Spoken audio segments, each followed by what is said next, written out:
ساتویں چیز ہے مکروہ.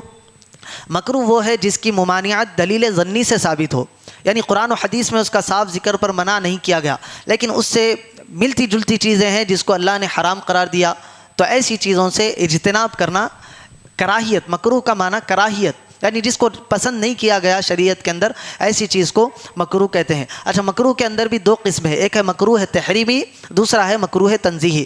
مکروہ تحریمی وہ چیز جو حرام کے قریب قریب تک پہنچ جاتی ہے، تو ایسی چیزوں کو بالکل اوائڈ کرنا، بالکل چھوڑ دینا. اچھا، ہمارے پاس ایک مسئلہ ہے، جھینگا بہت شوق سے ہمارے پاس کھایا جاتا ہے، لیکن یہ علماء کرام نے اس کو مکروہ تحریمی لکھا تھا.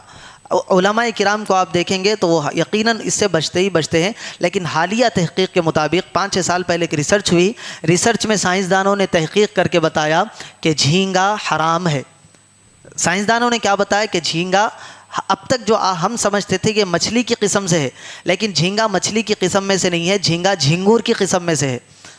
اب آپ سوچیں، جھینگور اسلام میں حرام ہے تو اس کی جتنی جو آس پاس کی چیزیں ہیں وہ ساری کی ساری حرام قرار دی گئی. جب یہ ریسرچ آئی تو علماء کرام نے متفقہ طور پر فیصلہ دیا کہ جھینگا اسلام میں حرام ہے. اب تک اس کی تحقیق میں شک تھا کہ شاید یہ مچھلی سے ریلیٹڈ کوئی چیز ہے کیونکہ سمندری جانور ہے، لیکن اب تحقیق آ جانے کے بعد مسلمانوں کو چاہیے کہ ایسی چیزوں سے پرہیز کرے. جس دکان پہ جھینگا ملتا ہو وہاں پر مچھلی کھانے سے بھی علماء کرام نے منع کیا. کیوں؟ کیونکہ وہی تیل میں وہ جھینگا بھی تلتا ہے اور مچھلی بھی تلتا ہے. جیسے ہی جھینگا ڈالا وہ تیل پورا ناپاک ہو گیا.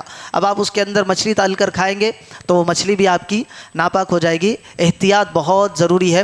خود بھی بولنا چاہیے، اپنے رشتہ داروں میں بھی بتانا چاہیے کہ جھینگا اسلام کے اندر حرام ہو گیا ہے، اس کو ہم اپنی دعوتوں سے بالکل ہٹا دیں گے.